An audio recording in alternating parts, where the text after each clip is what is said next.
Hi friends, welcome back to my channel.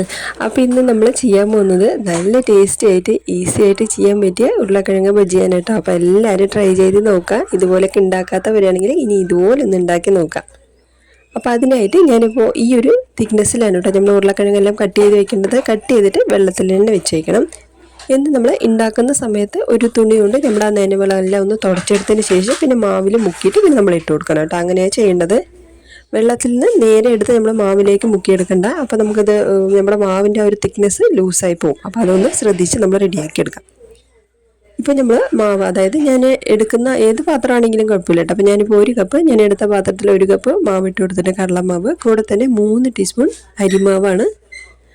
അതിനുശേഷം അതിലേക്കൊരു 1/2 teaspoon ഇഞ്ചി വെളുത്തുള്ളിയുടെ പേസ്റ്റ്. അതാണ് കേട്ടോ നമുക്ക് ഇതിന് മെയിൻ നല്ലൊരു ടേസ്റ്റ് ഇടുന്നത്. നമ്മളൊരു 1/2 ടീസ്പൂൺ ആണെങ്കിലും അത് ഇട്ട് കൊടുക്കുമ്പോൾ നല്ല ടേസ്റ്റാണ്. കൂടെ തന്നെ 4 ടീസ്പൂൺ ഇഡ്ഡലി മാവോ ദോശമാവോ അത് ഇട്ട് കൊടുക്കാം. പിന്നെ എരിവിന് ആവശ്യത്തിന് പോലെ മുളക് പൊടി, ഒരു 1/4 ടീസ്പൂൺ മഞ്ഞൾപ്പൊടി, ആവശ്യത്തിലേക്കുള്ള ഉപ്പ്. കൂടെ തന്നെ നമ്മൾ ഇതിലേക്ക് മല്ലിയില ചേർക്കുന്നുണ്ട്. മല്ലിയില ചേർക്കുമ്പോഴാണ് നല്ല ടേസ്റ്റ് ഉണ്ടാവുന്നത്. ഇപ്പോൾ മാവിൽ ആവശ്യാനുസരണം പോലെ വെള്ളം ഒഴിച്ചിട്ട് ഞാൻ കുഴച്ചെടുക്കുകയാണ്. അപ്പോൾ നമ്മളത് അവസാനം കാണിച്ചു തരാം കേട്ടോ. അപ്പോൾ ഈ തിക്നെസ്സിലാണ് നമുക്ക് വേണ്ടതെന്നത് നമുക്ക് അവസാനമായിട്ട് കാണിച്ചു തരാം. കുറച്ചായിട്ട് ഒഴിച്ചിട്ട് മിക്സ് ചെയ്ത് കൊടുക്കാം കേട്ടോ. പെട്ടെന്ന് ഒറ്റയടിക്ക് നമ്മൾ വെള്ളം കൂടുതലായിട്ട് ചേർക്കേണ്ട. പെട്ടെന്ന് ലൂസായി പോയാൽ പിന്നെ വീണ്ടും എക്സ്ട്രാ മാവ് ചേർക്കേണ്ട വരുമല്ലോ. അതിനും കുറച്ചായിട്ട് വെള്ളം ചേർത്തിട്ട് നന്നായിട്ട് മിക്സ് ചെയ്ത് കൊടുക്കാം. ഏകദേശം മിക്സ് ആയിട്ടുണ്ട്, പക്ഷെ നല്ല തിക്നെസ്സാണ്, കണ്ടല്ലോ.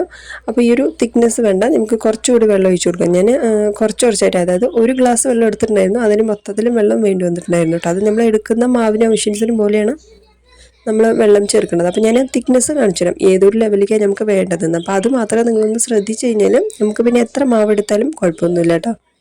ഇപ്പോൾ അവസാനമായിട്ട് കുറച്ച് വെള്ളം ചേർത്ത് കൊടുത്തിട്ടുണ്ട്. ഇനി മിക്സ് ചെയ്ത് കഴിഞ്ഞാൽ പിന്നെ നമുക്ക് ഇനി വെള്ളം ചേർക്കേണ്ട ആവശ്യമില്ല കേട്ടോ. അപ്പം ഞാനത് കാണിച്ചു തരാം. ആ ഒരു അളവിലേക്കാണ് നമ്മൾ മാവൊന്ന് നന്നായിട്ട് മിക്സ് ചെയ്ത് നമുക്ക് റെഡിയാക്കി എടുക്കേണ്ടത്. അങ്ങനെ ഇത് കണ്ടല്ലോ, ഈ ഒരു ലെവലിൽ നമ്മൾ മിക്സ് ചെയ്യുന്ന സമയത്ത് മുക്കിയിടുമ്പോൾ കറക്റ്റായിട്ട് ഉണ്ടാവും കേട്ടോ.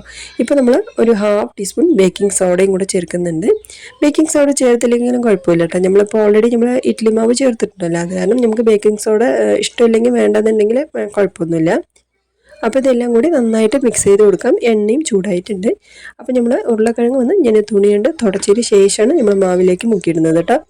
അപ്പോൾ ഇട്ട് കൊടുക്കുന്ന സമയത്ത് ഹൈയിൽ വെക്കുക കേട്ടോ. ഇട്ട് കഴിഞ്ഞതിന് ശേഷം പിന്നെ നമ്മളിത് സിമ്മിലേക്ക് വയ്ക്കുക. അപ്പം നല്ല പൊങ്ങി വരും. അപ്പോൾ ഇതുപോലെയാണ്. ഇപ്പോൾ കണ്ടല്ലോ, ഇട്ട് കൊടുക്കുന്ന സമയത്ത് തന്നെ എല്ലാം നല്ല പൊങ്ങി വരുന്നുണ്ടല്ലേ. എണ്ണയും നല്ല ചൂടായിട്ടുണ്ട്. ഇതുപോലെയാണ് നമുക്ക് ഓരോന്നായിട്ട് ഇട്ട് കൊടുക്കേണ്ടത്. മാവ് നല്ല ആ ഒരു തിക്നെസ് കണ്ടല്ലോ. നമ്മൾ ഇട്ട് കൊടുക്കുന്ന സമയത്ത് ഒരുവിധം നമുക്ക് മസാല ഉണ്ടാകുമ്പോഴാണല്ലോ, അല്ലെങ്കിൽ നമുക്കത് ഉരുളക്കിഴങ്ങ് മുരിഞ്ഞു പോകുന്നല്ലാതെ ഒരു ടേസ്റ്റ് കിട്ടില്ല. അപ്പോൾ നമുക്ക് ഈ ഒരു തിക്നെസ്സിലാണ് നമ്മൾ മാവ് റെഡിയാക്കി എടുക്കേണ്ടത്. അപ്പോൾ ഈ ഒരു ബാറ്ററിലല്ല നമുക്ക് വേറെ ബജി ഉണ്ടാക്കുകയാണെങ്കിൽ വേറെ ബജിയും നമുക്ക് ഉണ്ടാക്കിയെടുക്കാം കേട്ടോ. അത് നമ്മുടെ ഇഷ്ടാനുസരണം പോലെ. ഞാനിപ്പോൾ ജസ്റ്റ് ഉരുളക്കിഴങ്ങ് കൊണ്ടൊന്ന് കാണിച്ചതേ ഉള്ളൂ. നിങ്ങൾക്ക് വേണമെങ്കിൽ വേറെ എടുത്ത് നമുക്കിത് റെഡിയാക്കി എടുക്കാം. പക്ഷേ മാവ് നമുക്ക് ഇങ്ങനെ റെഡിയാക്കാൻ വേണം നല്ല ടേസ്റ്റ് ഉണ്ടാകുന്നത് കേട്ടോ. നമ്മൾ ഇഞ്ചി വെളുത്തുള്ളിയുടെ പേസ്റ്റ് ഇടാത്തവരൊക്കെ ആണെങ്കിൽ ഇതുപോലെ ഇട്ടിട്ടൊന്ന് ട്രൈ ചെയ്ത് നോക്കാം കേട്ടോ. അതാണ് ശരിക്കും നല്ല ടേസ്റ്റ് വരുന്നത്. അപ്പോൾ നമ്മളിത് കണ്ടല്ലോ, ആദ്യം ഇട്ടത് നമ്മൾ തിരിച്ചിട്ട് കൊടുക്കണം.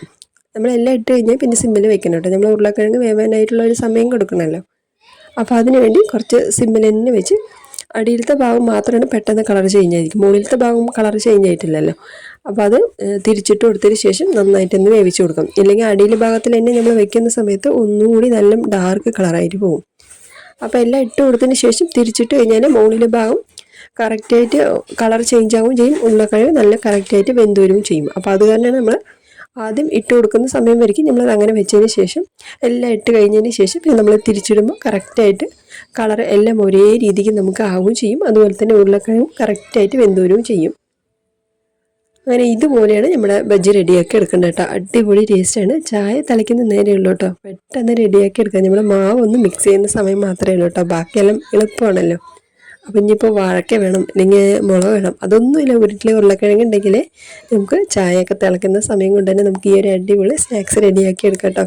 ഉരുളക്കിഴങ്ങ് കൊണ്ടെന്ന് പറയുന്ന സമയത്ത് എല്ലാവർക്കും ഇഷ്ടമാണ്. പക്ഷേ അധികം പേരും ഈ ഒരു മെത്തേഡിൽ ട്രൈ ചെയ്യാത്തവരാണെങ്കിൽ ഇനി ഈ ഒരു മെത്തേഡിൽ ട്രൈ ചെയ്ത് നോക്കാം കേട്ടോ. നല്ല ടേസ്റ്റാണ് കഴിക്കുന്ന സമയത്ത്. കുട്ടികൾക്കാണെങ്കിലും വലിയവർക്കാണെങ്കിലും ഒരുപോലെ ഇഷ്ടമാവും കേട്ടോ. അത്രയും നല്ല ടേസ്റ്റാണ് കഴിക്കുന്ന സമയത്ത്. അപ്പോൾ ഉറപ്പായിട്ട് എല്ലാവരും ട്രൈ ചെയ്ത് നോക്കണം കേട്ടോ. നല്ല പൊങ്ങി വന്നിട്ടുണ്ട് കണ്ടല്ലോ.